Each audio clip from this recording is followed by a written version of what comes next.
Hashtag no music, no intro. We are back. Saints Block Party podcast brought to you by Precious Works LLC. All your business website needs, make sure you hit up our guy Bajan. And this is our season right here, Wolf. This is our season. The season we get the most excited for. SBP back from the combine, back from Indianapolis. Wolf celebrated his birthday 2 days ago. A lot going on. Draft season is upon us. Draft taking place April 23rd. We're doing our SBP, Saints Block Party podcast draft meetup. I need to get the RSVP out so we can, see how many people we're going to have for that. Free agency starts next Monday. Buddy. Answers. We get answers now, bro. Yes. Answers.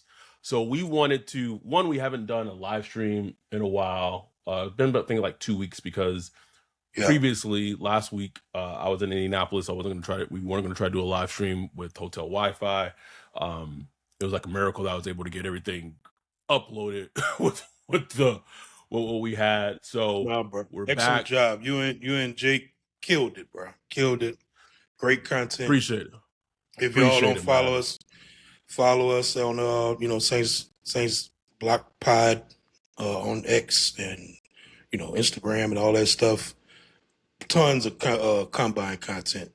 Adam getting good interviews at the pressers. Jake, our guy Jake being our correspondent. Jake is a professional track coach, so he provides insight that you just can't get nowhere else. Like nowhere else, bro. The things that he notices, nobody else noticing. So must follow. So y'all just catch up on that if you haven't seen it. Yeah, and so I was in Indy. I got there last Monday night at 11:30, and then the first batch of press started on Tuesday.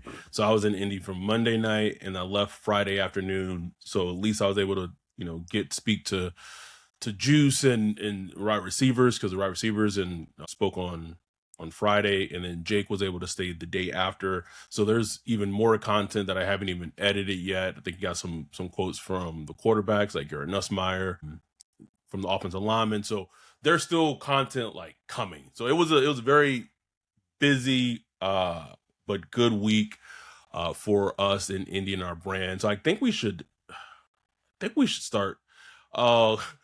Tony said not of Caleb Proctor coverage. That's on me, Tony. I apologize. I don't remember if he was talking the same time that Peter Woods was. I'll take that one.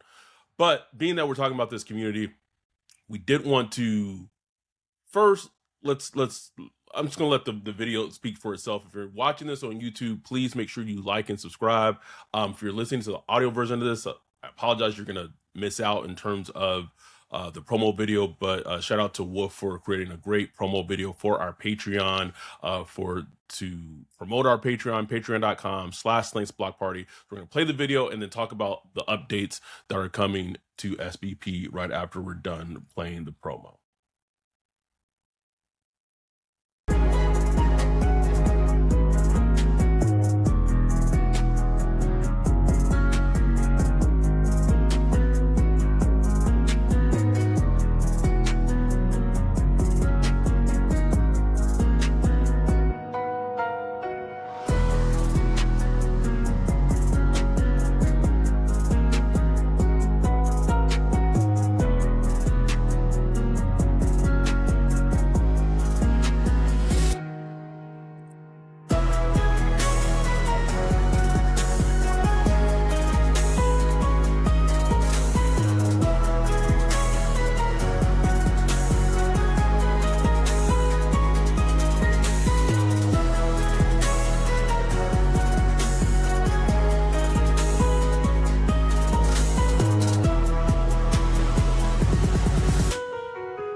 So start shout out spitting to on that thing, boy. I'll go in, whoop the beat hot. But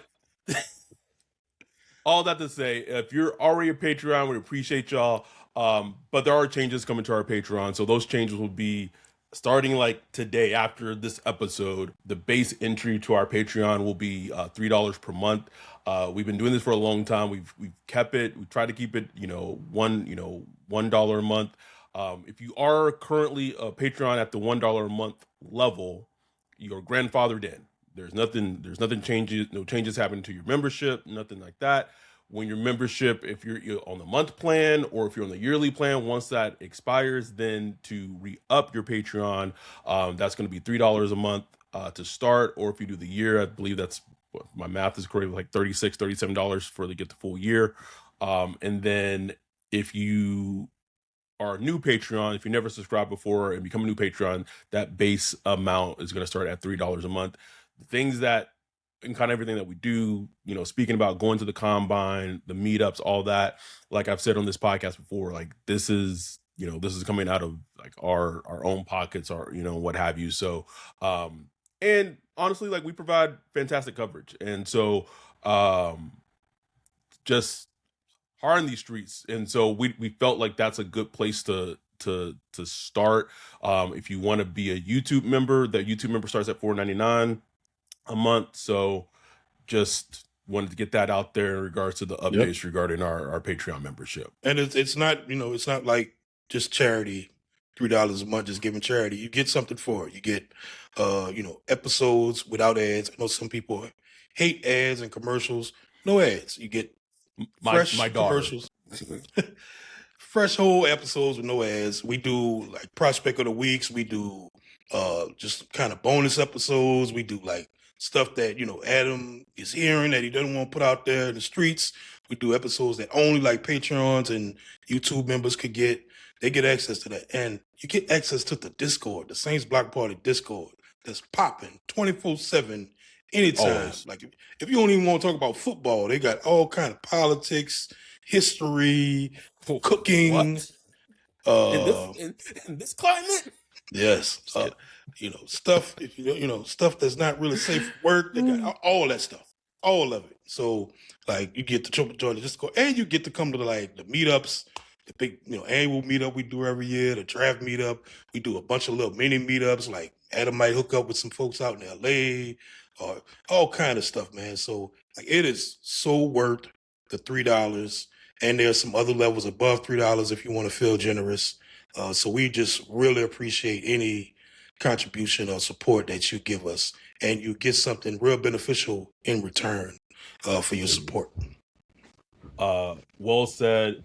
Jake in the chat said, I had live exclusive Discord commentary from Indy this past weekend.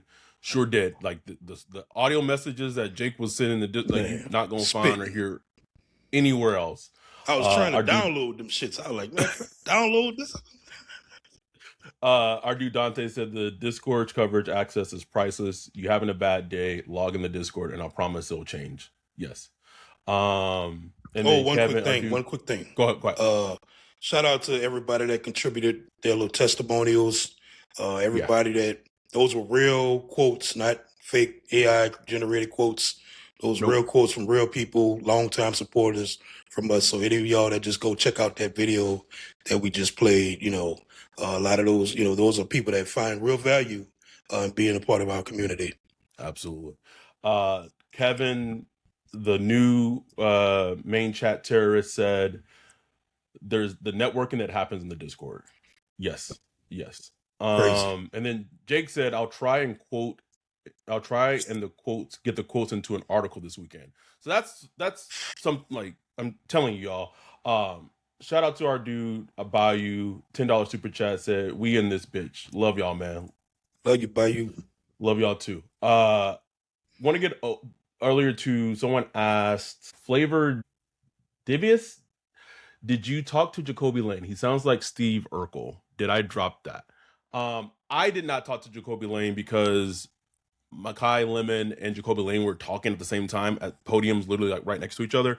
So Jake did get some questions in for Jacoby Lane. Again, got to cut up, got to edit, got to get those up there. So again, the coverage was there.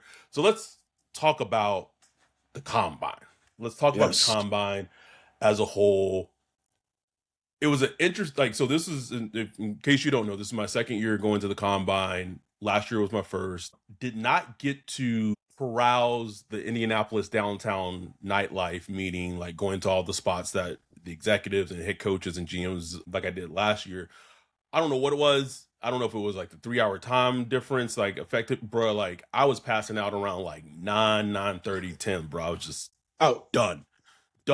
Because again, all those pressers start, just to give you like, behind, like look behind the glass, those pressers start at like 8 a.m., 9 a.m. in the morning, which for me, that's like 5 a.m. California time. So my body was just not cooperating, but it was still a very, I guess you could say, insightful combine experience.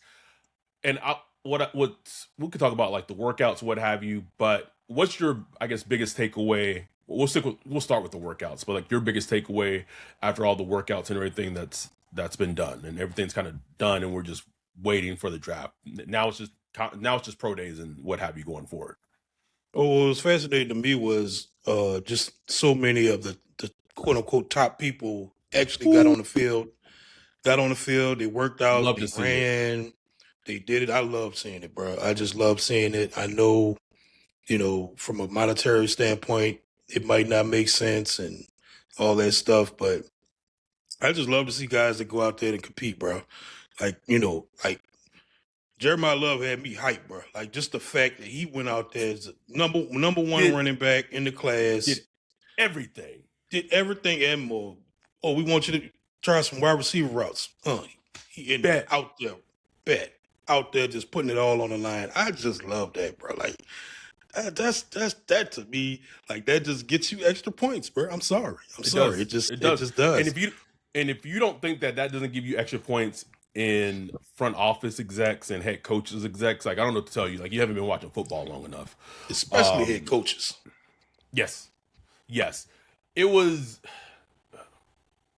so the Jeremiah Love like completely killed his workout. Sonny Styles killed his work. Like that's the whole Josh Norris of like, you don't count it twice, but like, I'm sorry, bro. Like that shit is impressive. I don't care how great, like how much of an athlete you look on film. That's a Josh Norris reference. You don't know what I'm talking about. But basically, way back when he made this statement of like, as an athlete, if someone who is a freak athlete, and back then it was Anthony Barr, who was an example, edge rusher from UCLA. If that edge rusher then goes to the combine and like has an exceptional workout, like you're not supposed to count it again, because that's how it's dumb. Like I like, it's just like, I hate the whole logic behind it, because I'm sorry, when it comes to like these teams, like those numbers matter. Like Ruben, like I don't know if it's going to affect him draft wise, but like Ruben Bain having like the short, like historically like the shortest arms that has not been drafted, I think in like the first round since like 1999. Like that shit matters. Like it does. Like that stuff matters. It was great to, like, the pressers are very interesting because, and maybe because partly I'm a social worker and I do like a lot of observation and what have you. But last year I came away very like not wanting to touch a player like Mike Green. Like I couldn't stand the way he like carried himself. I just didn't like anything about his press conference, and even the questions he was getting about the sexual, I think it was like sexual abuse or, sexual assault allegations, what have you. Like it just didn't like his vibe. So like, that's the important thing for pressers. I feel like is so crucial. And player wise, I felt like, even though like I wouldn't want the Saints to touch him, I felt like Peter Woods, like I could see why a team would draft Peter Woods. Like it's just like, this nice guy. He just saying the right things and what have you. And that's just who he is. Like I'm not taking anything away from him. Like that's who he is as a person. Loved Lee Hunter. That's not me having any Texas Tech bias at all. He just like a country South boy who just loved football and just want to go out there and ball, bro. Like it was just, I just loved everything about Lee Hunter and his vibe. I love the vibe with Jeremiah Love. I got to ask him a question. TJ State of the Saints. I think is that name of the podcast. I don't want to. Got to ask him a question first that was Saints related, and a couple of questions later, I got to ask him one. Jeremiah Love is someone who he is humbly confident. I don't know how to describe it. Where like he knows he's the shit. Yeah. But like there's a humbleness to it, and I feel like, and I'm not gonna get too deep into it because we're gonna talk about Makai Lemon this weekend for the prospect of the week. I hate the narrative that came out of the combine after his presser, because for me, who was there right in front of him, I saw a player for him that football has been like his way to provide for his family. And so it's everything to him. Like that, that's just who he is. He loves the game of football. He's a dog. And that's just his demeanor. And just all this like negative connotation that's come out after it. Because why? Because social media, bro. Because that's what it was. Like he didn't coach. Like, and if you're a black person listening to this podcast right now, you know exactly what I'm talking about. Makai Lemon doesn't code switch, and that is fine. That's completely fine. But just this, we'll get into it this weekend for the episode. But that is something that I just being there. Like I was there, and what I tweeted it. I said Makai Lemon is a light skin that has a Mike Thomas personality. And if you know what I mean by that, like it is very obvious what I mean by that. Like he's a fucking dog. He's a competitor. He wants to win. And just like I hated everything about it. And now you're hearing like, you know, he bombed in these interviews and, you know, he might slide in the draft. And we'll get into that this weekend more in depth, but I hate everything about it and just how that's like the negative, nasty shit about the combine and about sports in general. Yeah. Well, especially today, bro, with social media, because, you know, just a clip will come out or somebody just looking a certain way or and then it just takes on a whole life of its own. You know what I'm saying?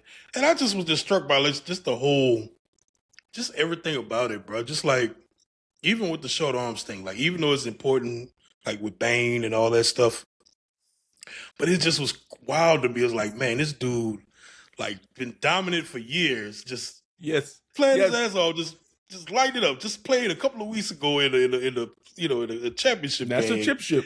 And it's just like putting great film out, and and now you just get answer questions like, so what are your thoughts on your short arms? It's like what? I've been playing football all my life, bro. Like, what are you talking about? I want to say he got like 3 questions, and I'll give credit. Like some of the I was not going to ask him a short. It's just not my thing. But I would say the way that those questions were worded very like it was very creative how they worded it, and it wasn't like, well, so you have short arms, so like it was very much like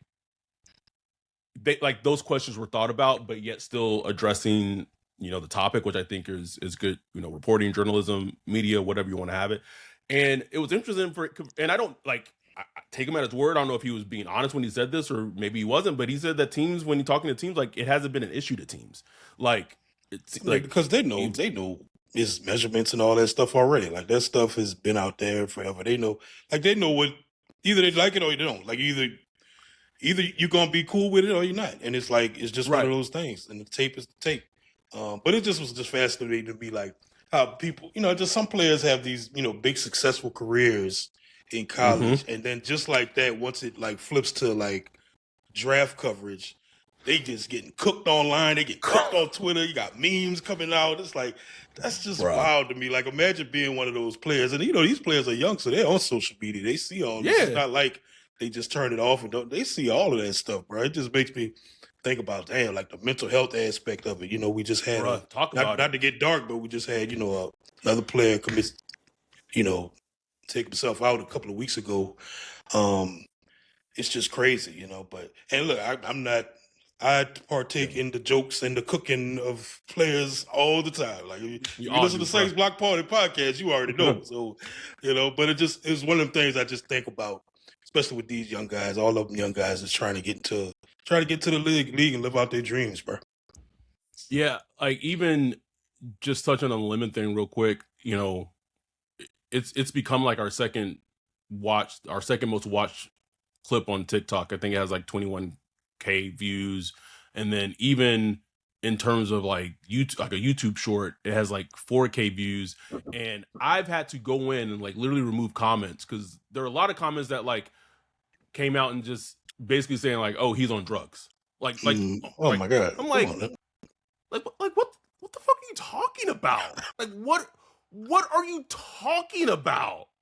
So like, that's the juxtaposition with the combine / like that world is just like, it's a dirty world. Trying to think, you know, anything. Oh, going back to the whole workout thing, you were talking about Ruben Bain.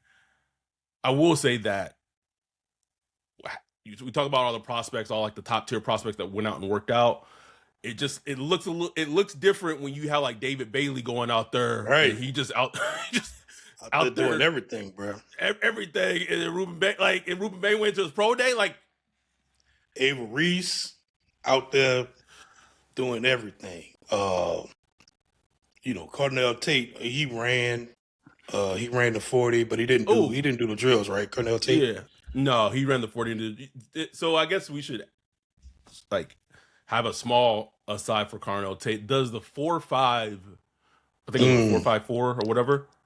Yeah. Does that matter? 4.53. No, like honestly, that was about where I expected him to. I did think he would crack 4.4. I did think he'd be like 4, I don't know, 4.46 or 4.47 or something like that. It doesn't, from a evaluation standpoint, it doesn't matter to me. I still take him at 8. I would love to draft him at 8. But it does raise the question. You don't see many 4 or 5 wide receivers go top 10, period. Like it's just, you could just go down the history. It just does not happen a lot. I don't remember the last time it happened, but it doesn't happen a lot. Do we really know what Tet ran last year though? Like we don't know. We don't know. And it wouldn't surprise me if it was something similar. You know what I'm saying? Not at all. It wouldn't surprise me. But it was interesting because again, you watch how, you know, just people, okay, in love with a player for weeks, months. Bruh. And then they see that this like, I don't know. So I'll give you a perfect example of that. I think it happened last year with Gunnar Helm with our boy Joe's Horn's cell phone on Twitter. Oh, I think it might have been him. Like after Gunnar Helm, like I think he ran like a bad 40 or whatever. He was like, nope, don't want to draft. I'm just like like the 40 just erases like the good tape that Gunnar Helm put out all season. Like, erase everything. Like, come on, man. And this is not me like taking a shot, no, or anything like that. But it's just like it is crazy how that is so weighted, you know, and maybe that's kind of what Josh Norris to a degree was talking about, is that you don't count it twice when it's good. Like you don't count it twice when it's really good, but then what's there to say, like if it's not what your expectation is, do you ding a player because of that? That it just gets into the minutia of the draft. After Jeremiah Love had his workout, you know, you're hearing, you know, things come out that, you know, Matthew Berry, you know, said that the Titans potentially would, you know, very interested in Jeremiah Love. Literally that same day or the next day, my friend told me the same thing verbatim. So I guess what I'm asking is that, do you think, we're about a little month and a half away, do you think he gets to 8? That's the ultimate question though, bro. Like, I mean, Bijan, he went 8, right? Bijan Robinson, he went 8 overall. He did, and I posted that draft class. Yeah, I posted that draft class in our Discord. You had what I want to say 2 quarterbacks or maybe 3 quarterbacks go in that draft. You had offensive linemen, and in this class, like only Fernando Mendoza is going in the top 10. Like I would love a tie, like a team to just just fall in love with Ty Simpson and just, have like a Blake. Ooh, could you imagine if we got the draft party, bruh, and there's like that Blake Bortles moment, like when the Jags drafted Blake Bortles out of nowhere, but it's Ty Simpson in the top 5, bruh? I pass out. Woof. Need it, bro. Need something like that. And that's what we need. Like, we need, for Jordan Love to be there at 8, you need at least 2 offensive linemen to go in the top 7. At least 2. Feeling or Manoa. One of them. And it's possible. It's possible that 2 offensive linemen can go up because the needs are there. Those teams up there need offensive linemen, and there's not many out there. But I just don't know, bro. Like, I guess as a Saints fan, I think, and I'm seeing this across just the Saints fandom in general, that everybody just kind of preparing themselves that he not going to be there. Like, just protect your emotions right now. He won't be there, bro. He's getting snatched up by Washington or by the Titans or by Giants. One of them, bro. But like I said, like, that's why I'm looking forward to next week when free agency kicks off, because you're going to get a lot of answers. You're going to see what teams spend big money on. If somebody pays big money for Kenneth Walker, they're not going to, draft Jeremiah Love. You know what I'm saying?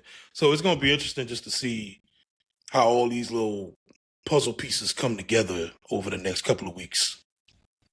It is. This is getting into like the free agency realm. But Matthew Berry also said that potentially linking the Saints to Travis Etienne. If you go back to the episode we did last week, I came out on the episode and said, what I've heard, the free agency plan, for the Saints will be very offensive heavy.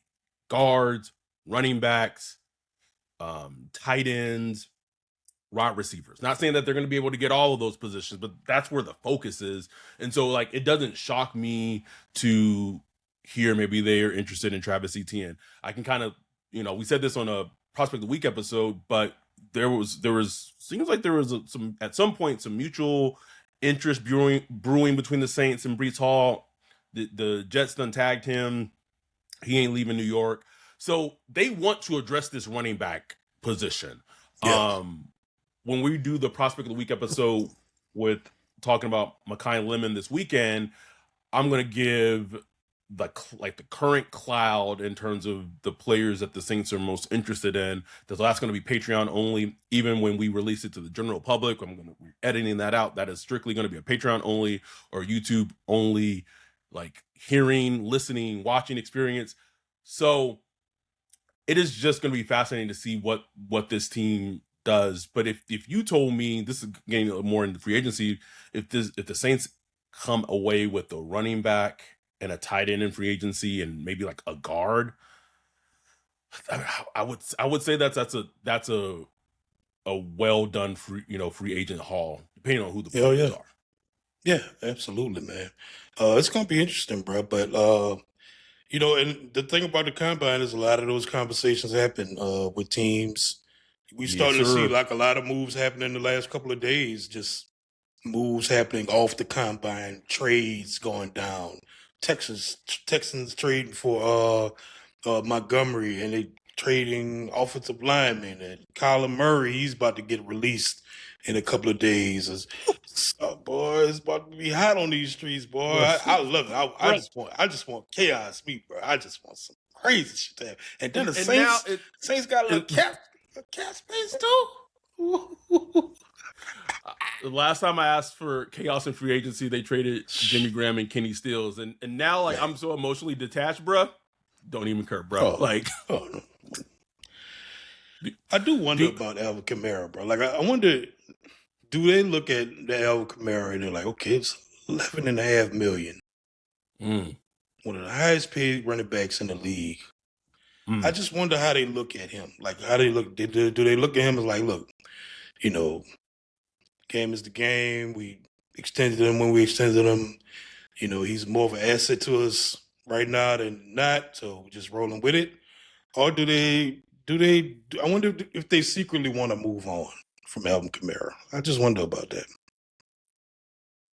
Feel like how do I work? And this.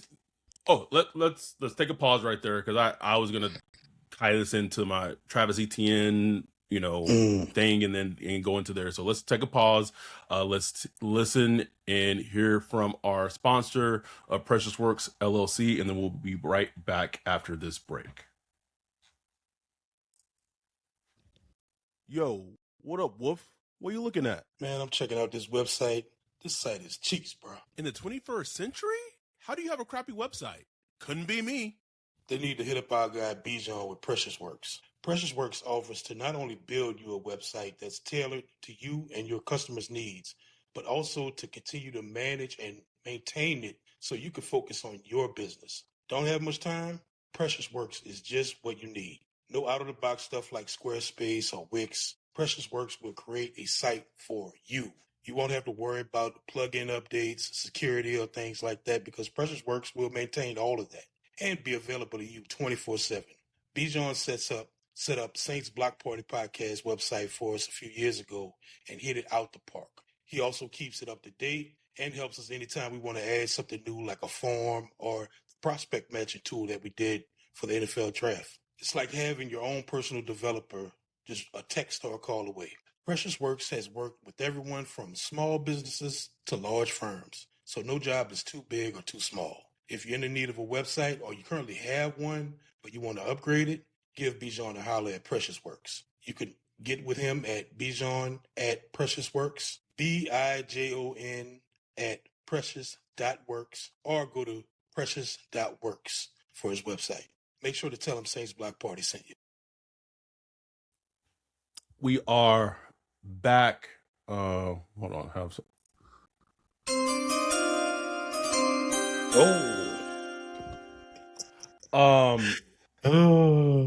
Getting closer.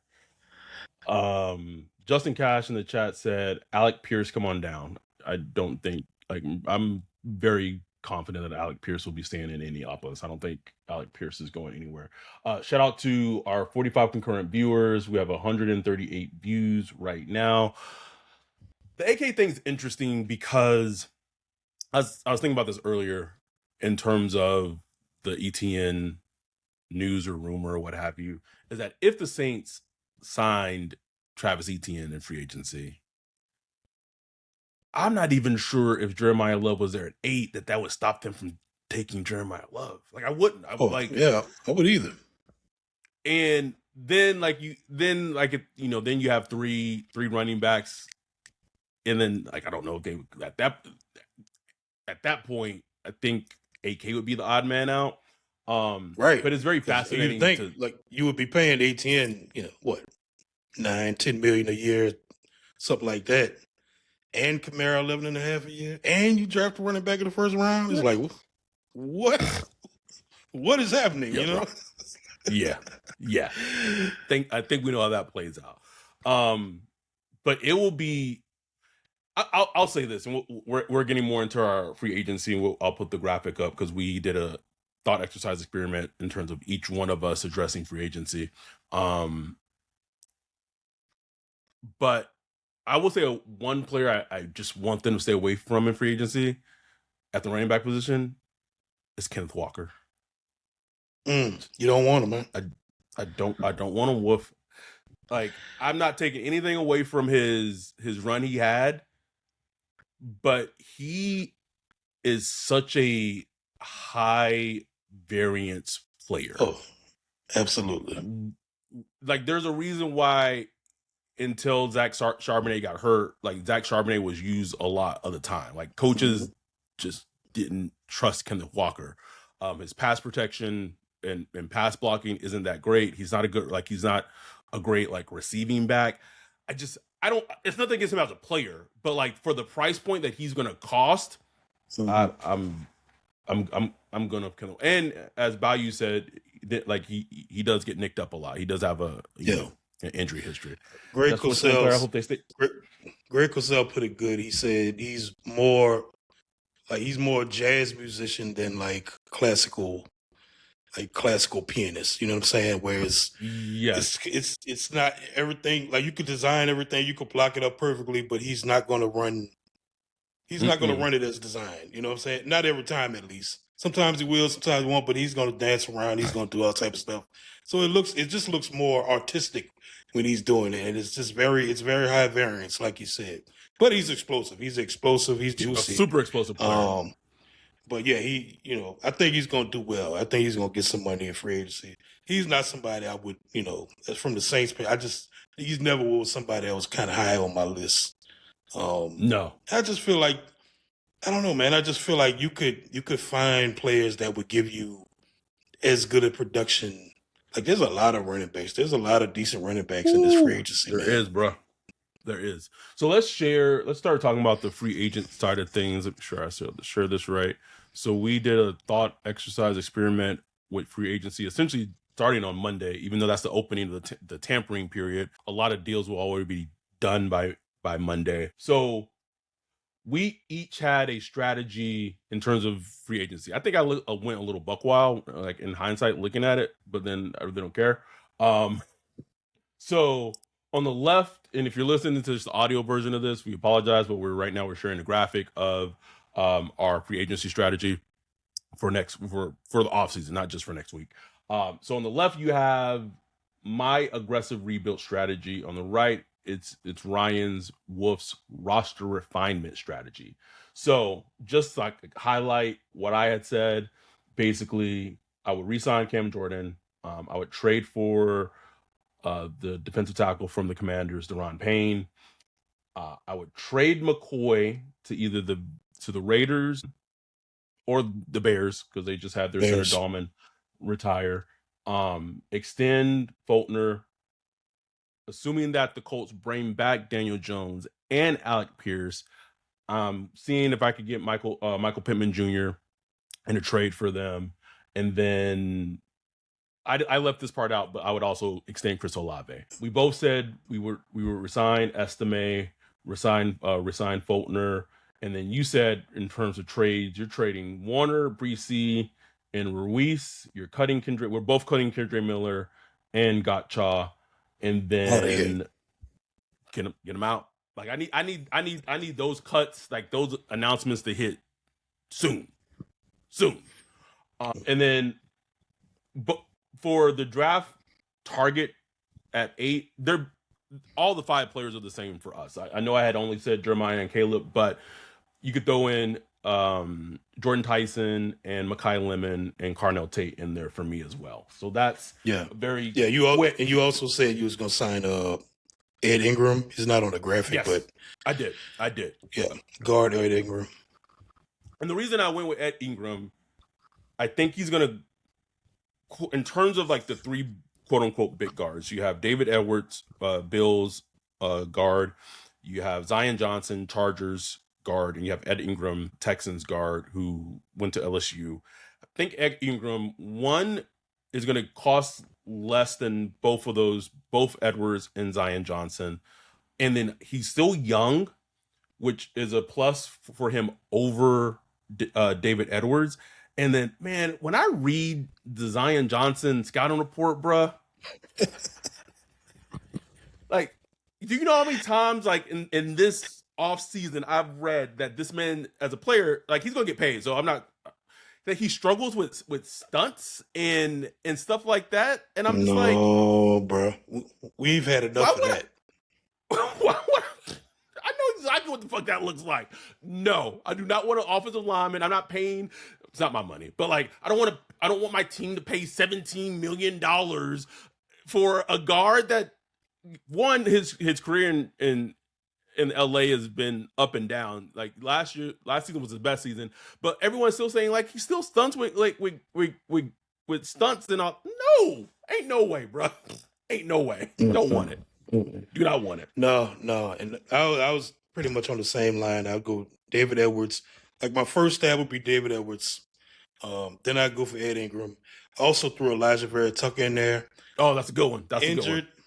Injured player, but he, man, if you like kind of attack it kind of like you did with the Chase Young, bro. Chase Young, just kind of like, okay, let's just see. Let's see. It's a little gamble now, but let's throw a little money, get him in 1 year, and see where it goes. You know what I'm saying? That's just one I would probably like. if I wanted to throw a gamble out there in free agency, that's one I might take because it could pay off. It could pay off, and you literally come away with having a good guard, at least for a year. You know what I'm saying? If it works out, then you could, circle back and just like you did with Chase Young, maybe extend them or whatever, or you just let them go. But it's just one of those like buy low, maybe works out type of things. Also, with trying to get one of the kind of the high price tier 1 free agencies at guard, regardless. They got to attack guard. They got to attack that position. Got to. I'm not sitting here grinding no guard tape. No. So I'm just gonna trust Kellen and the offensive line coach and all of them. Like, y'all figure that shit out. Fix it. Fix it. That's what I'm saying, bro. I said it before. If they signed Ed Ingram, they signed Dave Edwards. You're not watching the All 22. Get the Patreon only. Patreon.com/Saints Block Party. Get the Patreons up.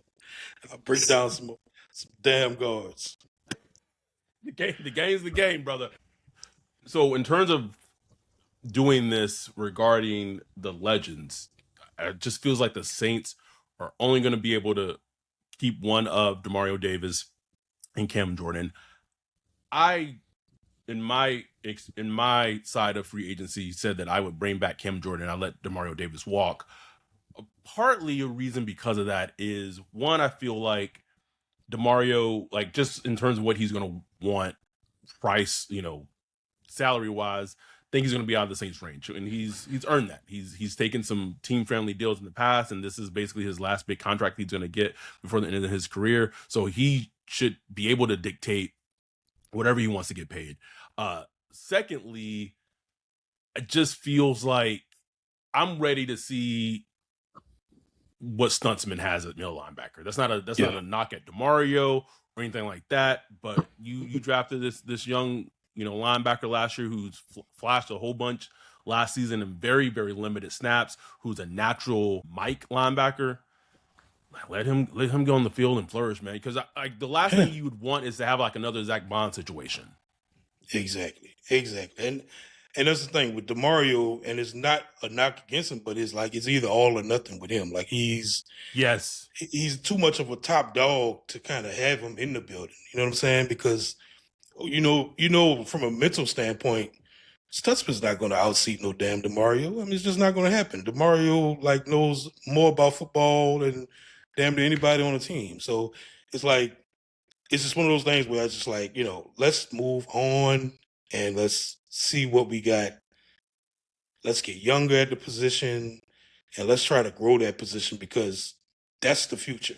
DeMario Davis is not going to be a part of the future. Like he's not. It's over. Even though he's still a good player, that path is over. He's about to be 38 years old, bro. Like what are we doing here? It's crazy, bro. It's crazy. It's crazy still playing like that. So, and for him, it's like, man, you could tell he's at that point where it's like, man, look, I don't know how much longer I got left. I got to go. And he's done like some team-friendly deals for year after year for the Saints, bro, and stuck around. We really didn't have to. So for him, it's like, man, go and get it, bro. Like you can go get like a nice little $10, $11 million contract somewhere. Go get that shit.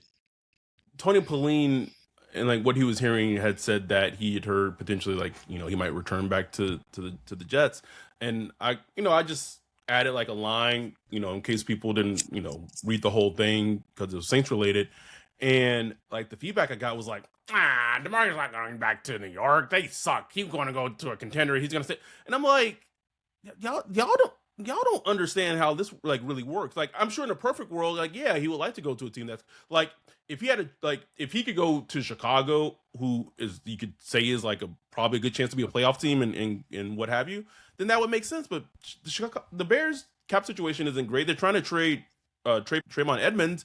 Yep. So he might have to just go where the money is, and it may be a place like the Jets. Like that is not a crazy thing. Another thing I didn't say, and money ain't trivial when you're an old player. Like money ain't trivial, brother. Like you got to live on that shit rest of your life. Shit. Yes. Another thing I didn't add when I sent you this is that they need to, and I don't know who it is, they got to bring another punter in. Like obviously, it doesn't seem like they're going to change anything regarding the special teams coach, which don't know how that's possible, but they have to bring in another punter. Have to. Got to, bro. Got to invest in special teams, honestly. I'll bring in another punter. I look at another gunner. I look at, just to get some like good, nice, fast, physical, younger players in there. Obviously, you could do that in a draft like in day 3 also, but get some special team studs in there, man. Got to build out their special teams. In my free agency, I also kind of looked at some possible edge rushers. Doubt this will happen because these guys would be expensive, like Mafe from the Seahawks and John Franklin Myers and stuff like that. Those guys will be expensive, but I just got a feeling that the Saints gonna be aggressive, bro. Like I think they're gonna be, I think they are too. Like I've said it last week. They're interested in David Edwards. And if you're interested in David Edwards, that tells me that you are willing to pay at least 15, 16 mil for a guard. Like, so easily. Yes, like that in and of itself is aggressive. I do feel also like I think a perfect edge move for them, and I didn't include it, but I forgot to, is if the Seahawks, because of all they have cap space, so they might not do it, but like if the Seahawks were to cut I always used to call him USC 42. USC 42. Been calling him that for years, Wolf. Yuansu, I believe I'm pronouncing it correctly. Like if they were to cut him, I feel like that's like a perfect, or you're typing to get the phonetic, like a perfect move that also fits very well into Brandon Staley's system. Yeah, no, I would love that move.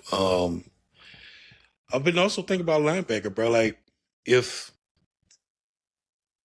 DeMario Davis walks, and yes, obviously Stutzman should be lined up, but I also still wonder, like, do they also want to kind of upgrade that other guy? Like, are they just good with Pete Werner right there? Like I don't know. I don't even consider Pete like an average linebacker, bro. I don't know, bro. I don't know what. I just keep going back to that 49ers game, and Kyle Shanahan had that boy circled with a Sharpie on his play sheet and was tearing that ass up. Because that's what Kyle Shanahan do. Kyle Shanahan will find the weakest point of your defense and just tear it up. And for our defense, it was number 20, Pete Werner. He's eating them up, bro. I can't shake that, man. Like we got to do better there, bro. We got to do better. And I feel like this gets lost, right? But obviously, new coaches, when they come in, they inherit players, right? Exactly. Kellen Moore inherited players last season, made changes, obviously, but inherited a lot of players. Brandon Staley inherited a lot of players. Now it's year 2. You play with those players for a season. Now maybe you listen, bro, like I did the season thing with whoever. I did the season thing with Cesar Ruiz. I did the season thing with Pete Werner. But now, like, I need to get some of my type of guys in here, whether that be offensive side of the ball or defensive side of the ball. Like I could, it wouldn't shock me. Yeah. Damon J said, he said Lover Downs. I mean, you got to go watch our Prospect of the Week episodes. Every time we do a Prospect of the Week episode, we update our cloud. So my cloud's a little different from Wolf's, but it's not like, I think the only difference is where we have Love and Downs in terms of our cloud. Mm-hmm. So you got to go back and listen to those. Russ Dog 20 said, Patreon member here. Love you guys. Keep up the great work. Appreciate you, Russ Dog. Dante said, I believe they'll be aggressive, but the question will be, will free agents look at them differently compared to last offseason? I know y'all reported agents were telling players to stay away from New Orleans. How do I word this? I feel like, I will say this. They're still going to have to overpay for free agents. Like they just are. Yes. But I will say that the sense I get is because of Shuck in place, I think younger players like draft prospects, specifically offensive draft prospects, are more open to wanting to play in New Orleans with Shuck than they were prior to. Because if you see what Shuck did, if you're a Carnell Tate, you're a Lemon, you're a Jordan Tyson, you like, oh shit, Yeah, he got an arm, right? Like, so yeah. I feel like that's more appealing with the prospects. Don't know how much it is in terms of like free agents. I will say I've been told that defensive players do like the idea of coming to New Orleans to play for Brandon Staley. Like and I said this on the podcast. What else? Man, free agency crazy though, bro. Because like every year we'd be all hyped for it, but then it's like that day one go quick. It go quick, especially now with the whole tampering period. It's like Monday, yeah, they done, bro. Done by the weekend, bro.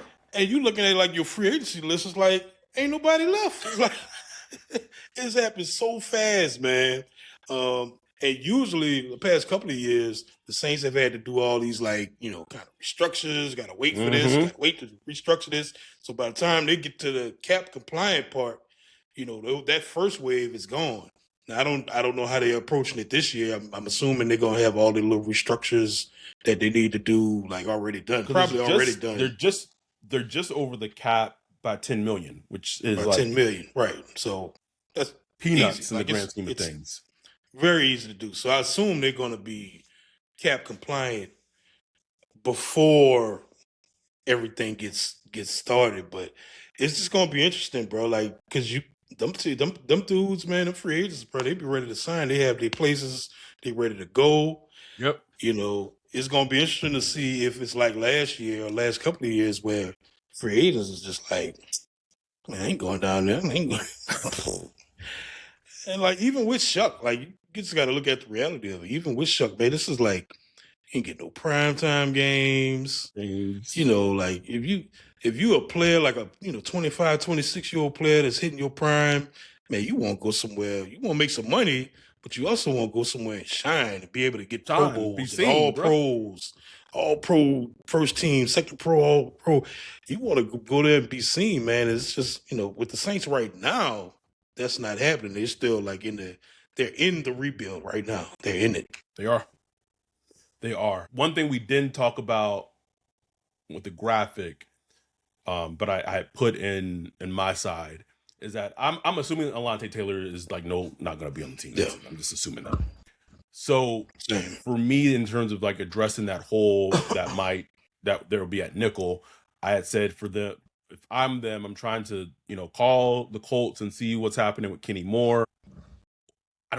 Or potentially look into Cardell Flott, who played nickel for the Giants, like an underrated football player, but I think he's going to get like low key paid. Like he's going to get paid. So that might be out of their range, but they have to address nickel in some fashion. Like you don't want to go into the draft when like needing a nickel. Like you want to have some form like a nickel like figured out, and then if you can draft a nickel that's a better player, that's fine. But we don't want to go into the draft needing a nickel.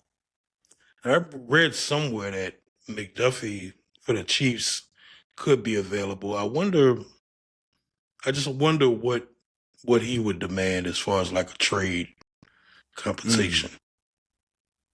Interesting. Because and a lot of his struggles has come from, the Chiefs lost their nickel. So he's I think the last season for sure, he's been playing outside and like, he's fine outside, but like he's stellar at the nickel position. Exactly. So I was just wondering like, wonder what, if they want to be aggressive, but how aggressive? I'm not trying to give up no major picks, but I don't know what type of picks. Like who was the other corner that got traded a couple of years ago? For the Chiefs. Oh, was he traded? Oh, I know. Was he traded or did he get cut? Or did he get released? No, it was he got traded. I'm driving me crazy. No, it wasn't the Texans. It was the Titans. Sorry. Yeah. Snead. Jared Snead. Yeah, Jared Snead. There we go. What did he get traded for? Gave up 2025 third round pick and a 2024 seventh round swap. So a third round pick. And he was coming off. That was coming off a Super Bowl, if I remember correctly. I would give up a third for Trent McDuffie. You gotta have to pay him. You gotta pay him, right? That's the thing. Yeah. I'd feel a lot more comfortable paying Trent McDuffie than I would paying Alontae Taylor. So and then it's like, okay, now you got a decent little secondary there. It's like, okay, you got Kool-Aid up and coming. You know, you got up and coming Quincy Riley. Then you got McDuffie holding down the middle. You got, it's like, okay, we have a little cooking with a little gas there now. No, I'm just gonna say, what if they dropped in a Caleb Downs and all of that? Now you building. I'll ask you this: who are you more confident is going to be there at 8? Downs or Love? I feel almost 100% certain Downs will be there. I feel almost 100% certain. I am more confident that he'll be there. Like, it was funny because like a couple of days ago you were hearing the different, like, he'll go higher, but like I am more confident that Downs is going to be there at 8. Yeah, and it ain't got nothing to do with the knee thing or whatever. It ain't even that. I just think it's just the whole safety thing, bro. I just think the whole safety thing, he's going to be sitting there at 8, and the Saints will have to make a decision. Do they pass on an elite prospect? It's an elite prospect, bro. Like, I don't know what they're going to do. I don't know if they're going to just roll with it, and it depends who's there with him. Like, it comes down to what we just asked. If it's Love and Downs, it's like, ooh.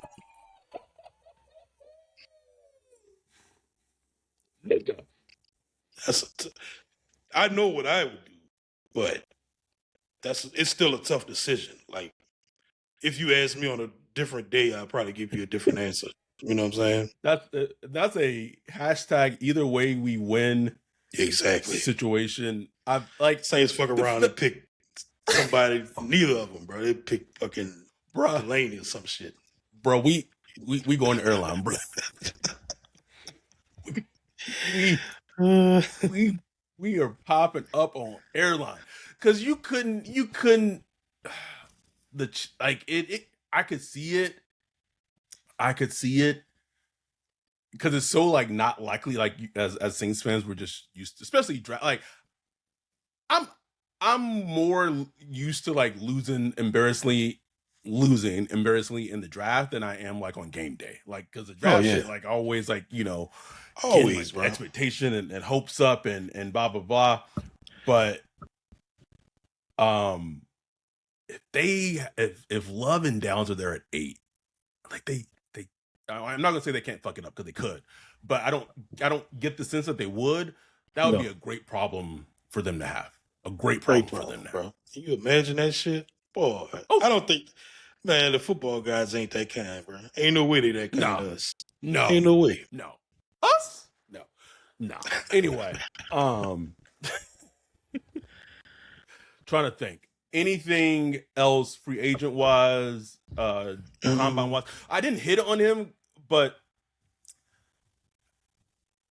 I don't know if he's going to be the pick, but I would just say that I could really see Jordan Tyson and Kellen Moore clicking. Just his demeanor, just his personality. Yeah. No, that was interesting. You had pointed it out, and it's some good questions you had asked. It was good. Just listening to him, you could completely see like Kellen Moore and him would just be like, "Yeah, it's my swell guy right there. That's my guy. That's my guy." And I even loved his answer, just saying that he wants come in and taking the pressure off of Chris Olave. Mm-hmm. That's the shit. I'm like, I like that. I like Jordan Tyson though, bro. Like, even though I know I'm worried about injuries just like everybody else, but like, bro, if they drafted him, shit, hell yeah, bro, let's fucking go. And like the injury things are so, because it was torn ACL in 2022, a broken collarbone the year after that, and then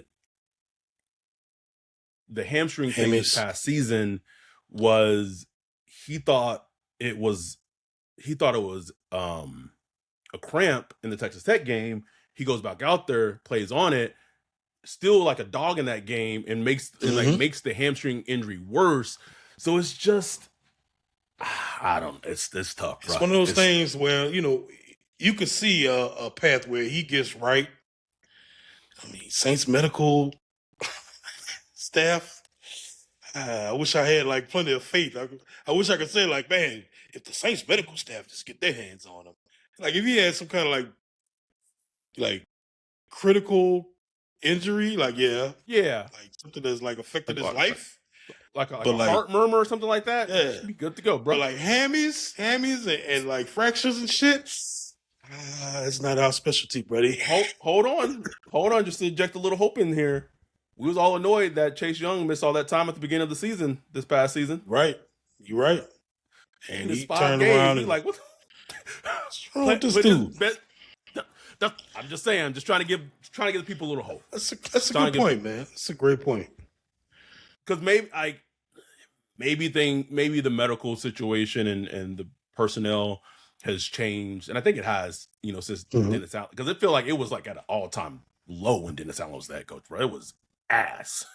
Man, what's your gut feeling on Dallas Goedert with the Eagles? It's a good one. It looks like he's going to be a free agent. I feel like he would be a perfect fit for what Kellen would want to do and bring him in. Yeah. I just don't know if they would be able to afford him, and that's why. But it's interesting because, like I said last week, like the whole David Njoku thing, like that is real. There's interest with them and David Njoku, but this is also the first time Dallas Goedert's ever been a free agent in his like career. Like he's spent his entire career with the Eagles. So I guess the question is, who would you? Dante's head had Chase out his contract and a neck halo chewing ibuprofen, but look at us now.